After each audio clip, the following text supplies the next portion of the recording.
Ce matin, j'aimerais prendre avec vous sur le thème « L'unité par l'humilité ». Mais pas que l'unité par l'humilité, mais j'aimerais parler plutôt de la puissance de l'unité dans l'humilité. Amen. L'unité, je n'y crois pas si derrière il n'y a pas l'humilité. On vit dans un monde, et je l'ai vécu dans mon travail, et combien de fois les gens nous parlent d'unité, l'unité. Je me souviens dans des réunions de direction, on parlait l'unité, mais le charnel revenait toujours par-dessus. Et quand on essayait de travailler dans l'unité, eh bien, il y avait à un moment donné le charnel qui voulait prendre le dessus.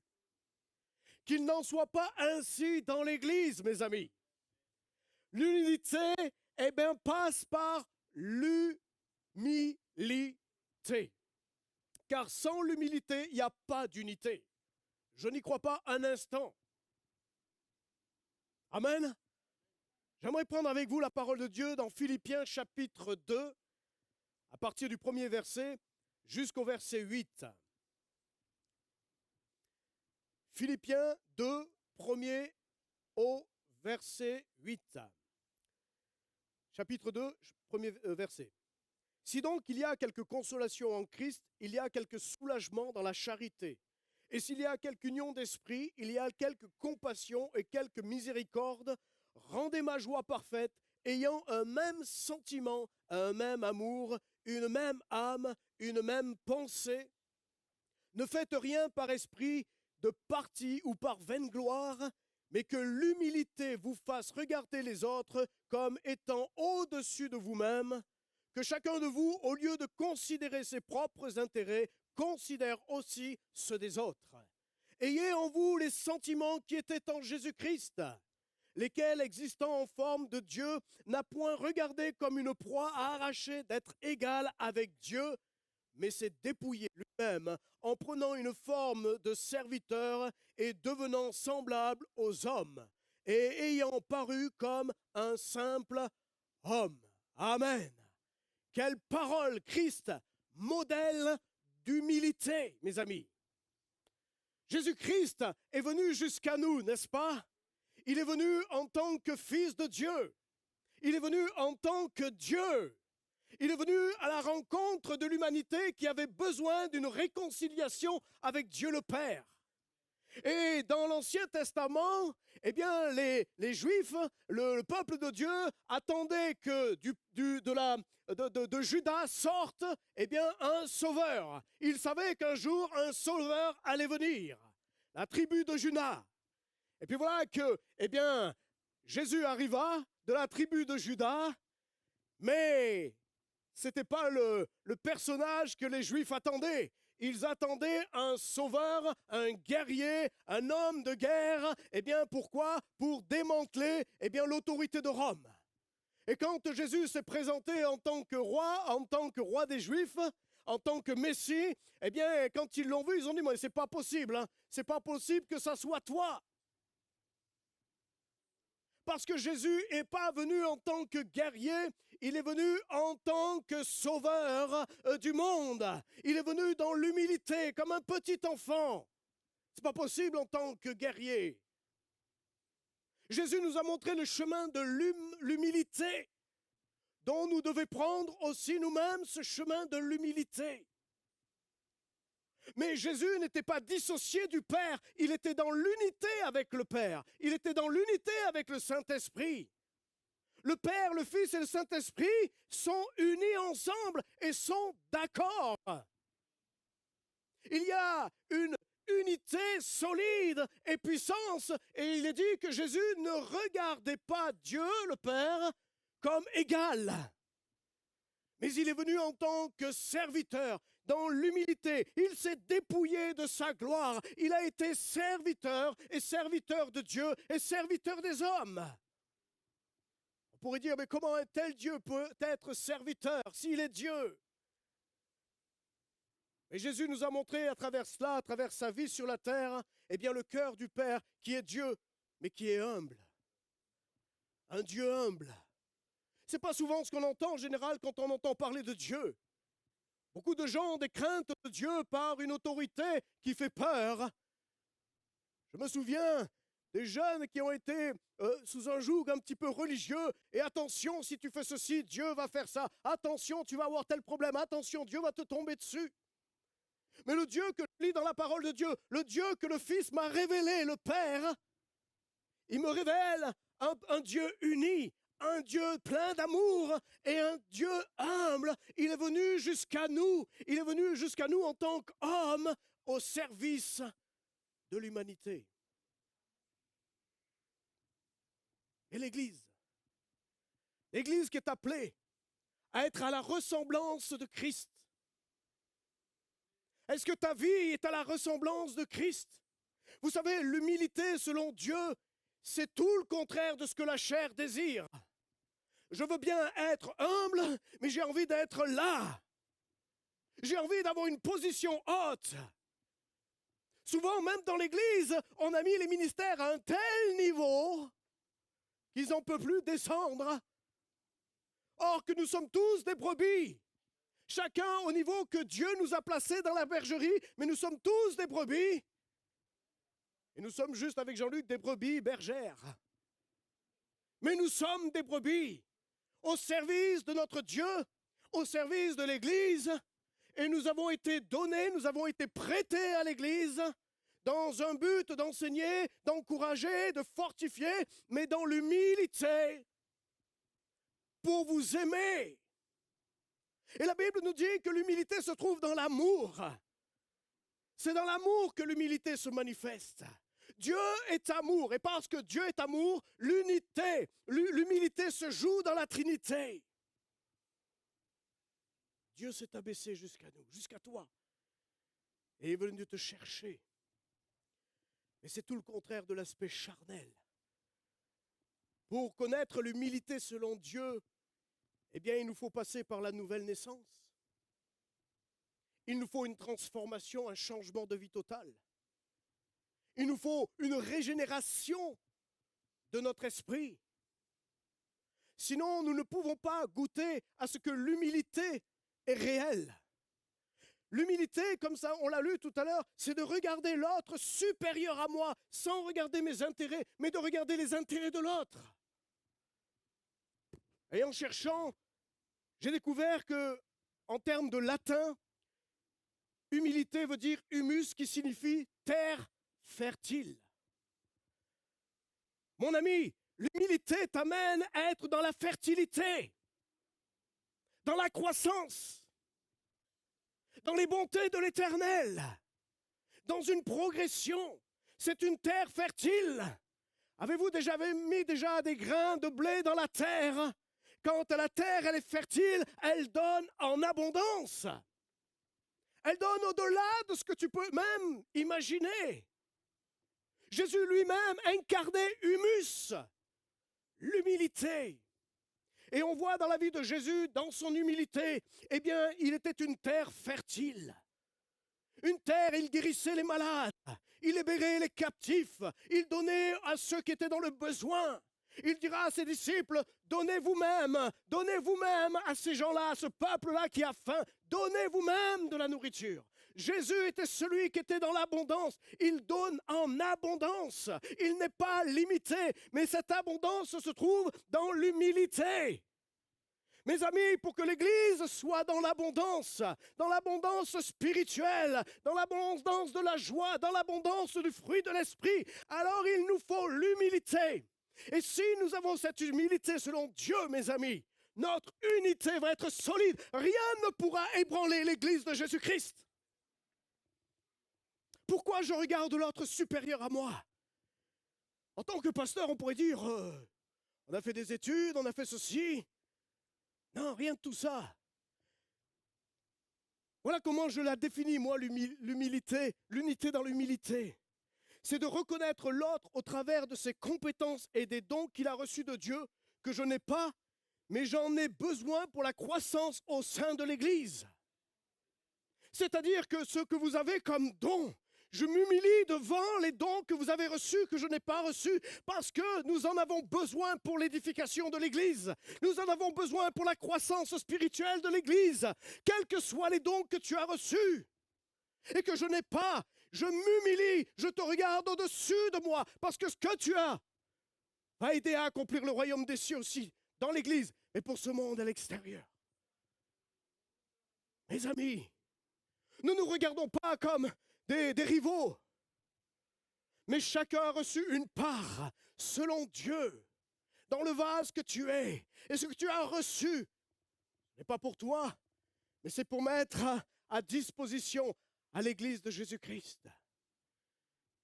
Et si nous arrivons à nous regarder les uns avec les autres, avec cette humilité, alors va commencer, vous savez, le ciment, il faut du temps pour qu'il commence à durcir. Mais le Saint-Esprit va commencer à unir,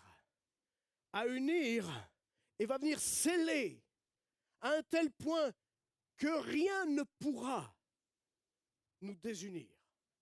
Nous vivons dans des temps difficiles et dans des temps de la fin. Un frère a dit ce matin, quand il reviendra, trouvera-t-il de la foi? Mais c'est vrai, mes amis. Quand Jésus va revenir, il vient chercher son épouse.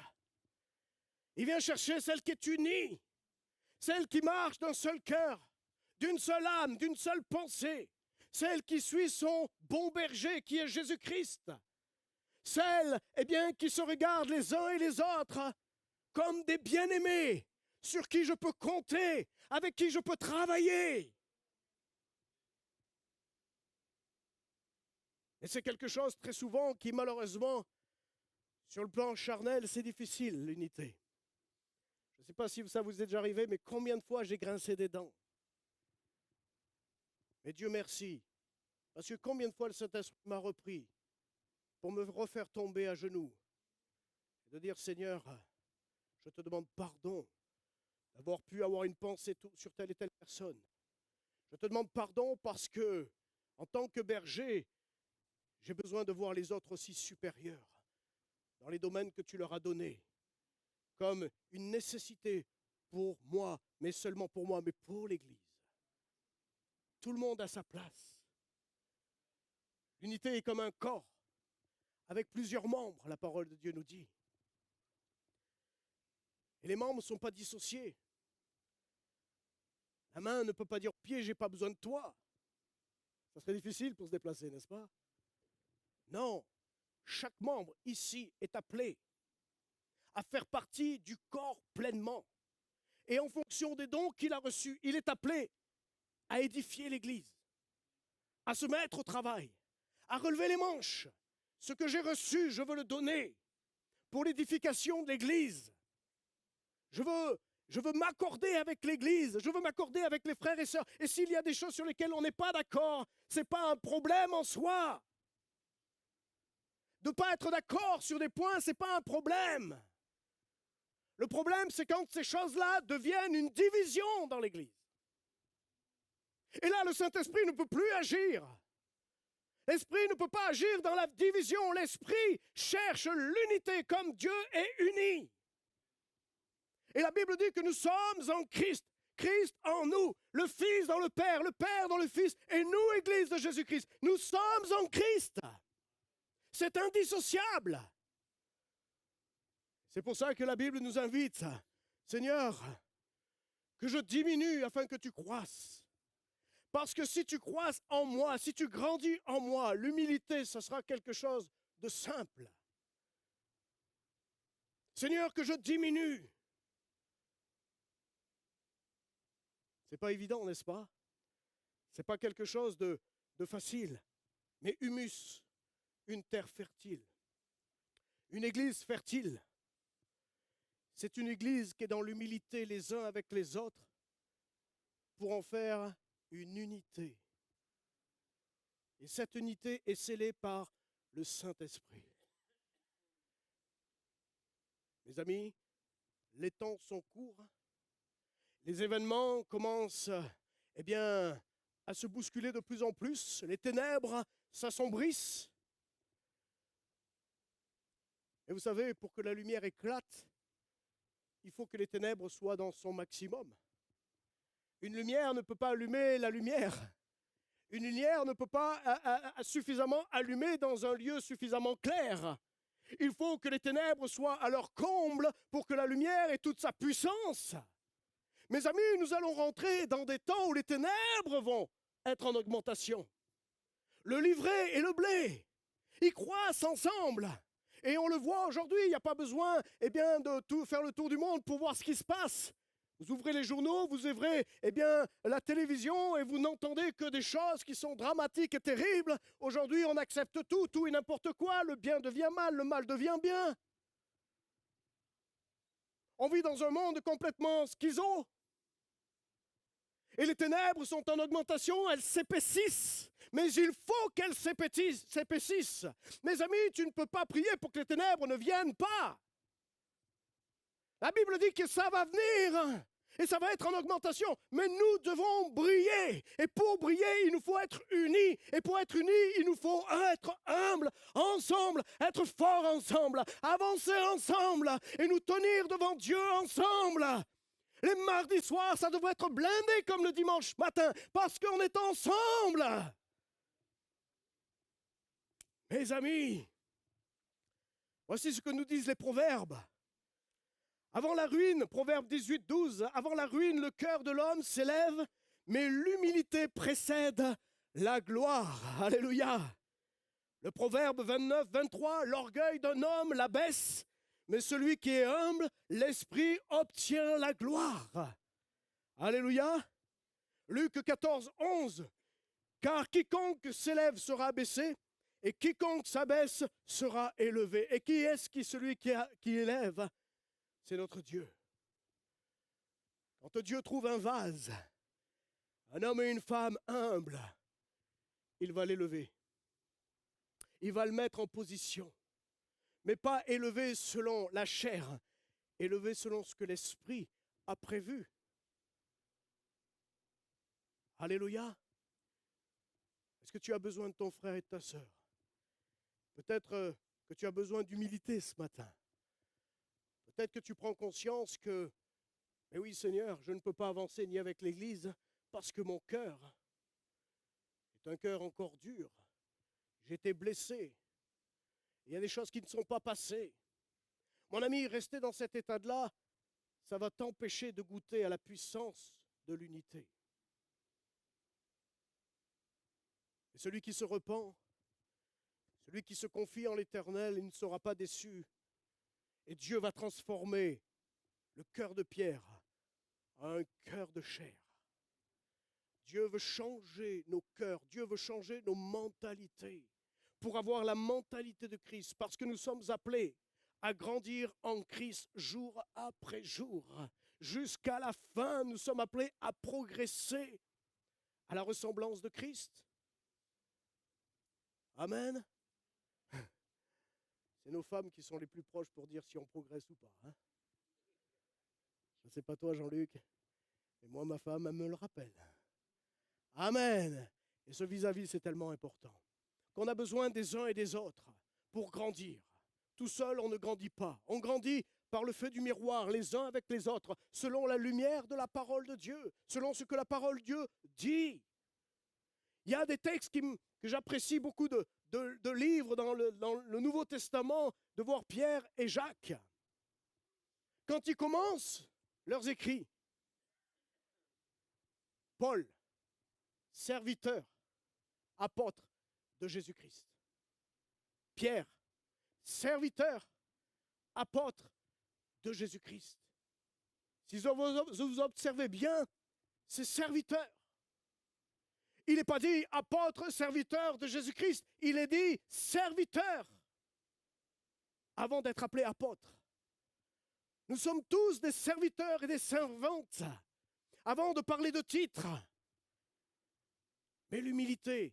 Et j'aime ces gaillards, j'aime lire ces épîtres parce que cela m'amène à réaliser que ce sont des hommes humbles. Mais parce qu'ils sont humbles, il y a la puissance qui se manifeste derrière. La puissance des miracles, la puissance de toutes sortes de choses qui se manifestent à travers le côté humble qu'ils sont. à rechercher l'unité dans l'Église. Vous vous souvenez, Acte 4, 32, la multitude de ceux qui avaient cru n'était qu'un cœur et qu'une âme. Nul ne disait que ses biens étaient à lui, mais tout était commun entre eux. Mais c'est la première partie. Ceux qui avaient cru. Qui c'est ce matin qui a cru? Il n'y en a pas beaucoup. On va faire un appel ce matin. On va faire un appel. Ceux qui ont cru, c'est ceux qui ont cru, qui avaient un cœur et une âme, unis. Alléluia. Quel est l'état de ton cœur ce matin? Comment tu te sens dans l'Église? Comment tu te sens dans l'unité? Peut-être que certains ce matin, ils se disent, je ne m'y sens pas, parce qu'avant tout, je ne suis pas dans cette humilité. Et j'ai besoin de vivre l'humilité. L'humilité, ça fait mal à partir du moment où c'est la chair qui la cherche. Et quand c'est conduit par le Saint-Esprit, l'humilité est quelque chose de doux. C'est quelque chose qui m'amène à grandir et à percevoir les autres, avec tous leurs dons et leurs capacités. Amen. Est-ce que tu le veux ce matin? Est-ce que tu désires ce matin de voir ton Église dans cette unité? Alors mets-toi au travail avec l'Esprit de Dieu pour entrer dans l'humilité et commencer à voir ton frère et ta sœur comme Christ le voit. Non, pas les défauts, comme Christ le voit. Et c'est alors que l'unité va être possible. Parce que l'humilité, sa source d'origine, c'est l'amour. Amen. Sans l'amour, il ne peut pas y avoir d'humilité. Ce n'est pas possible. Et le temps aussi passe. L'unité, c'est le ciment de la communion fraternelle, bien sûr, par le Saint-Esprit. Et sans cette communion, l'Église n'existe pas. Pas possible. Une Église qui plaît à Dieu ne peut exister qu'au travers de l'unité. Nous savons que les Églises, depuis de longue date, elles se retrouvent souvent dans des situations de conflit, dans des situations malheureusement qui amènent la division, qui amènent des souffrances.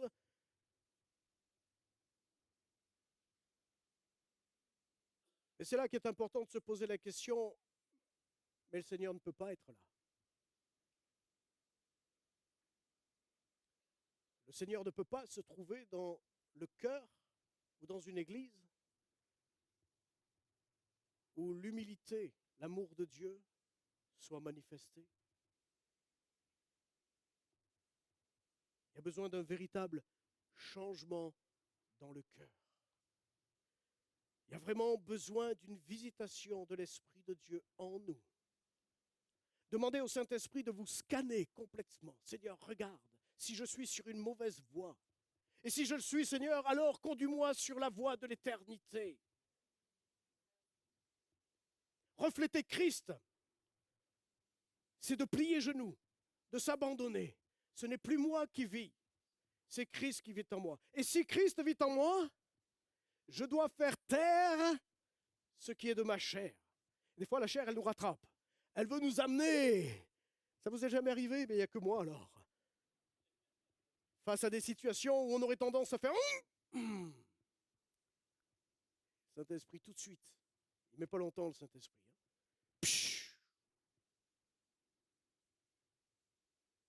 Et oui, il y a une lutte.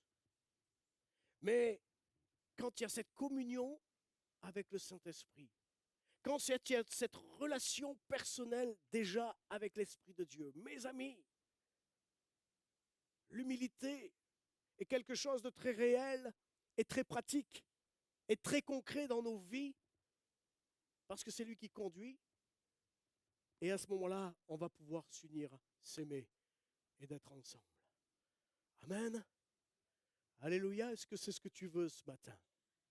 Est-ce que tu désires ce matin vivre cette humilité? Peut-être te mettre devant Dieu et dire, Seigneur, j'ai besoin de ça aujourd'hui. Peut-être quelqu'un s'est dit, mais tiens, je n'y avais pas pensé, que pour l'unité, l'humilité fait partie de l'unité. Et je sens qu'en moi, il y a besoin d'être renouvelé dans la vie de l'esprit, renouvelé dans ma relation avec le Seigneur, afin de pouvoir rentrer dans cette véritable unité dans laquelle Dieu m'attend. Tu le désires ce matin? Je sais que nous sommes pressés par le temps, mais dans le ciel, il n'y aura plus le temps. Mais voilà ce que nous dit Philippiens 2, versets 6 à 9. Je rappelle ce texte qui est important. Lui qui était de condition divine ne chercha pas à profiter à l'égal de Dieu, mais il s'est dépouillé lui-même et il a pris la condition d'un serviteur en se rendant semblable à un homme. Anthony, est-ce que tu peux venir au piano, s'il te plaît? Est-ce que ce matin, tu as besoin de revenir à l'essentiel? Peut-être à ce que Dieu vienne ramollir ton cœur. Peut-être un cœur qui s'est endurci à cause des coups qu'il a reçus dans l'Église, par des frères, par des sœurs.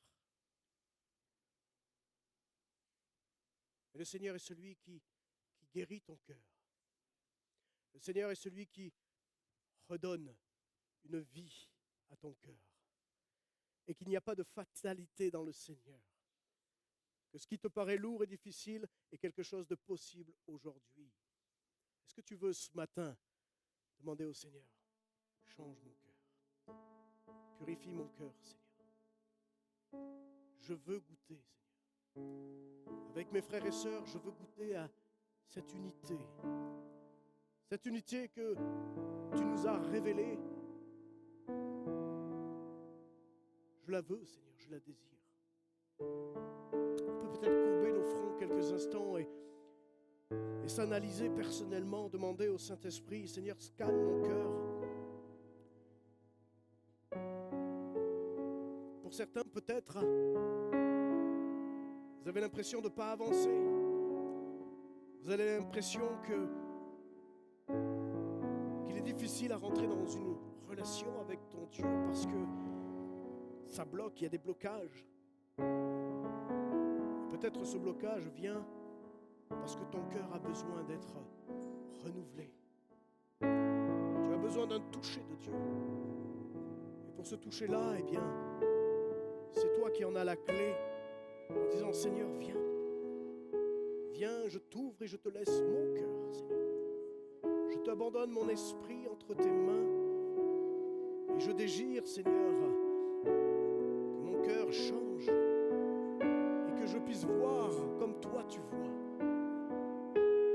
Que je puisse voir l'Église comme toi tu la vois. Que je puisse voir celui qui m'a blessé comme toi tu le vois. Que je puisse pardonner comme toi tu as pardonné. Que je puisse être libéré de ce cœur qui s'est endurci, afin d'avoir un cœur libre, un cœur rempli de l'Esprit.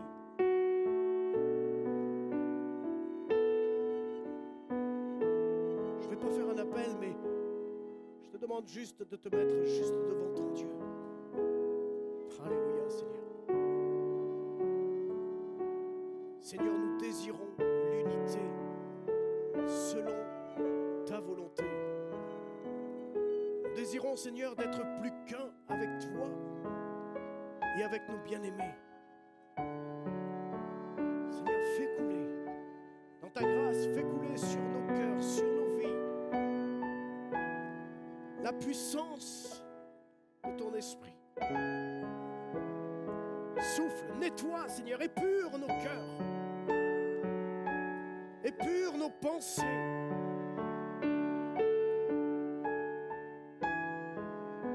Seigneur, nous voulons te demander pardon en tant qu'Église, Seigneur. Nous voulons, Seigneur, nous humilier devant toi et te dire, fais de nous, Seigneur,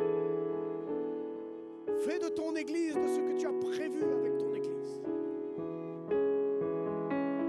Que les chemins rocailleux deviennent plats. Que tout obstacle, Seigneur, soit retiré. Lave les cœurs, Seigneur, purifie les cœurs ce matin. Souffle sur les vies ce matin.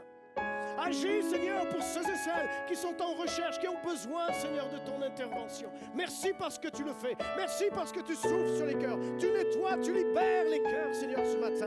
Je proclame sur les vies de mes bien-aimés la liberté en Jésus-Christ. Que l'unité soit faite, que l'accord soit fait, que nous puissions être un en Christ. Seigneur, merci parce que ce matin, tu as accompli ton œuvre merveilleuse. Que le nom de Jésus soit glorifié. Que le nom de Jésus soit loué encore ce matin. Seigneur, merci parce que tu le fais. Parce que tu vas amener, Seigneur, des choses nouvelles dans ton Église. Parce que le cœur de ton Église plie genoux devant l'Éternel. Parce que l'Église cherche la face de Dieu. Parce que l'Église est dans une volonté de vouloir un changement, de vouloir avancer, de vouloir progresser. Seigneur, nous vivons les temps de la fin. Et je crois que tu devais déverser sur ton Église la puissance du Saint-Esprit. Je crois que tu vas manifester les dons de l'Esprit, la puissance des guérisons, des délivrances, Seigneur, avec des cœurs libres, avec des cœurs déchargés, avec des cœurs purifiés, avec des cœurs remplis de la foi. Alléluia, Seigneur. Merci, Jésus. Accomplis ton œuvre, Seigneur. Je te bénis pour ce que tu fais. Je te bénis pour ce que tu veux accomplir, Seigneur, encore. Alléluia, Jésus. Seigneur, nous voulons voir ta gloire. Nous voulons goûter, Seigneur. Jésus, sois béni. Seigneur Jésus, merci. Merci de bénir chacun.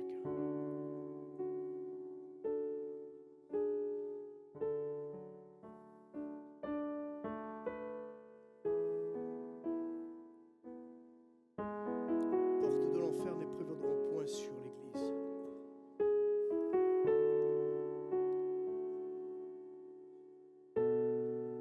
Église de Montélimar, tu es sous le regard de Dieu et dans la paume de Dieu, de sa main.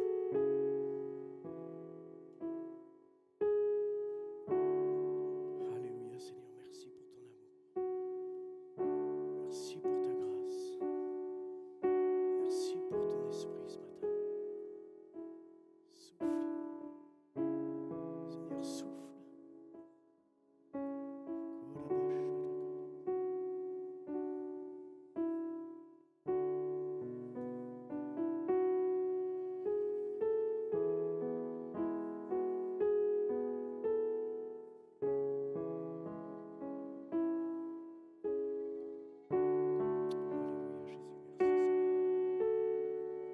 Gloire à l'Éternel. Amen, on va devoir arrêter là, mais je vous invite à la maison de continuer à chercher Dieu, de continuer à le laisser faire son travail. Amen, que le Seigneur soit béni.